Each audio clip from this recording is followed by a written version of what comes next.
Dalam video kali ini, kita akan membahas tentang pengertian bioteknologi, cabang keilmuan dalam bioteknologi, dan juga aplikasi bioteknologi tradisional. Bioteknologi berasal dari 3 kata, yaitu bios yang artinya hidup, teknos yang artinya penerapan, dan juga logos yang artinya ilmu. Jadi, bioteknologi merupakan cabang ilmu biologi yang mempelajari tentang proses pemanfaatan makhluk hidup dan juga bagian dari makhluk hidup untuk menghasilkan produk berupa barang ataupun jasa yang bermanfaat bagi manusia.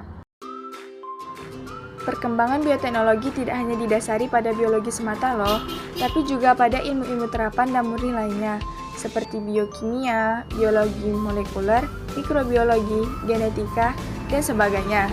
Dengan kata lain, bioteknologi adalah ilmu terapan yang menggabungkan berbagai cabang ilmu dalam proses produksi barang dan jasa.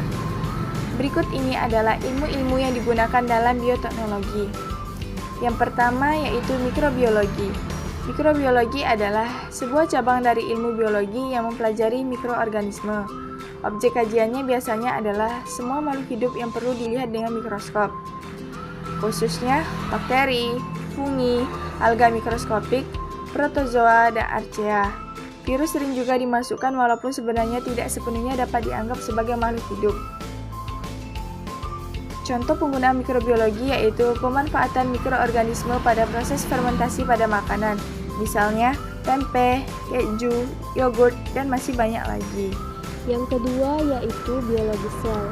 Biologi sel atau sitologi adalah salah satu cabang biologi yang secara khusus mempelajari tentang sel dengan memanfaatkan penggunaan lensa optik dan mikroskop.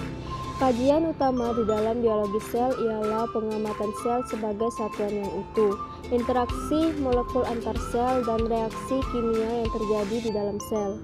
Di dalam biologi sel, objek pengamatan meliputi asam amino, protein, virus, bakteri, dan sel. Salah satu contoh pemanfaatan biologi sel ialah dalam dunia kefarmasian. Sel memiliki peranan penting yaitu pertama dalam pembentukan vitamin sintetik, di mana pembentukan vitamin tersebut memiliki fungsi baik bagi proses biologis di tubuh manusia, seperti dalam proses pencernaan sampai pada pembentukan daya tahan tubuh manusia sehingga tidak mudah terserang penyakit. Kedua, pembentukan vaksin. Dalam pembuatan vaksin, biasanya selalu melalui proses pengembangan yaitu rekayasa genetika, di mana memiliki fungsi untuk memperoleh hal-hal baru. Ketiga, pembuatan antibiotik untuk bakteri dan jamur. Antibiotik sendiri merupakan zat yang baik bagi tubuh manusia yang biasanya digunakan untuk penyembuhan penyakit. Yang ketiga yaitu genetika. Genetika merupakan cabang biologi yang penting saat ini.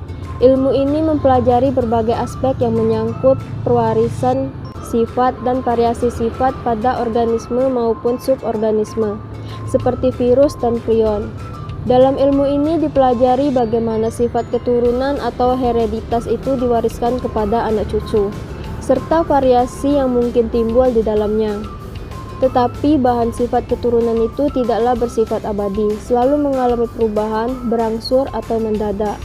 Manusia jarang digunakan sebagai objek percobaan genetis karena sulitnya mempelajari gen manusia, sehingga lebih mudah mempelajari hukum-hukumnya lewat sifat menurun yang terkandung dalam tubuh tumbuhan dan hewan. Contoh penggunaan genetika adalah pada klona embrio. Klona embrio telah digunakan untuk produksi hewan ternak, misalnya sapi atau domba yang secara genetika identik. Pada sapi atau domba, setiap kehamilan biasanya hanya mengandung seekor anak. Dengan teknik embrio akan memungkinkan bagi peternak untuk meningkatkan jumlah hewan ternaknya. Yang terakhir yaitu biokimia. Biokimia dapat diartikan sebagai ilmu yang membahas tentang dasar-dasar kimia dari kehidupan. Biokimia juga dapat diartikan sebagai ilmu yang membahas tentang zat-zat kimia, penyusun tubuh makhluk hidup, serta reaksi-reaksi dan proses kimia yang berlangsung di dalam tubuh makhluk hidup.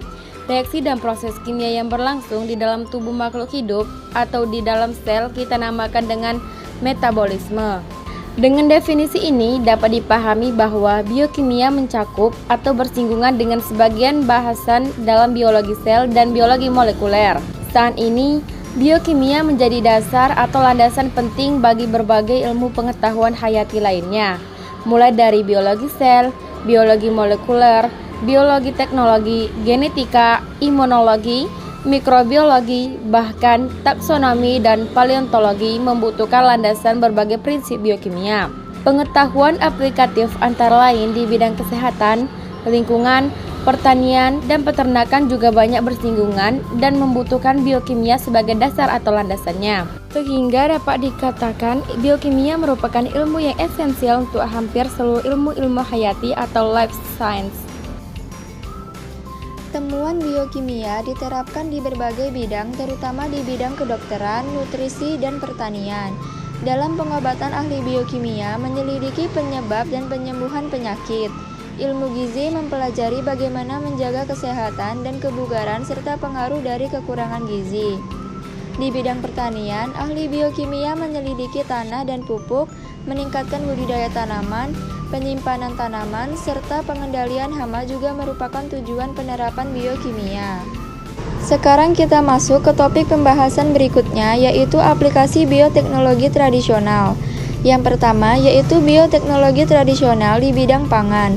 Kalian pasti sudah tidak asing dong dengan yang namanya tempe. Tempe merupakan salah satu olahan kedelai yang difermentasi. Kehadirannya di atas meja makan sudah sangat akrab ditemui. Tidak hanya itu, pedagang kaki lima dengan gerobaknya pun tidak luput untuk menjual olahan fermentasi kedelai ini. Sebelum dapat terhidang dan siap disantap, kedelai sebagai bahan baku tempe harus melewati berbagai proses termasuk membutuhkan bantuan dari jamur atau kacang Rhizopus sp. Sehingga dapat membentuk massa yang kompak dan padat. Selama proses fermentasi terjadi, pertumbuhan jamur pada permukaan dapat menembus ke dalam kedelai. Sehingga lama-kelamaan antar kedelai akan menyatu dan menjadi tempe yang kita kenal di pasaran. Proses fermentasi kedelai menjadi tempe dapat meningkatkan gizi sekaligus mengubah band flavor dari kedelai menjadi flavor khas tempe yang nikmat. Sedangkan bioteknologi di bidang pertanian, contohnya penanaman secara hidroponik. Hidroponik berasal dari kata bahasa Yunani, hidro yang berarti air dan ponos yang berarti bekerja.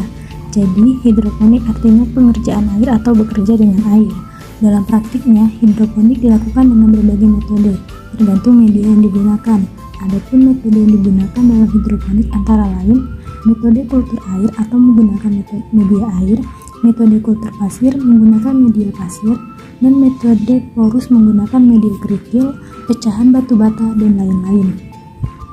Pada umumnya, orang bertanam dengan menggunakan tanah. Namun dalam hidroponik tidak lagi digunakan tanah, hanya dibutuhkan air yang ditambah nutrien sebagai sumber makanan bagi tanaman. Bahan dasar yang dibutuhkan tanaman adalah air, mineral, cahaya, dan CO2. Cahaya telah terpenuhi oleh cahaya matahari, demikian pula CO2 yang sudah cukup melimpah di udara. Sementara itu, kebutuhan air dan mineral dapat diberikan dengan sistem hidroponik. Artinya, keberadaan tanah sebenarnya bukanlah hal yang utama.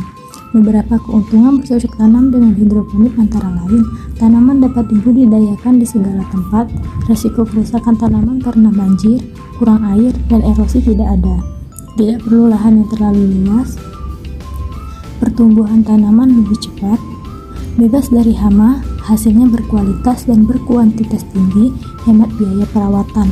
Jenis tanaman yang telah banyak dihidroponikan dari golongan tanaman hias antara lain Philodendron, Dracena, Aglonema, dan Staphypilum.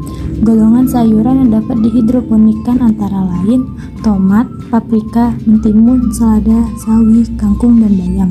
Adapun jenis tanaman buah yang dapat dihidroponikan antara lain jambu air, melon, kedondong, dan belimbing.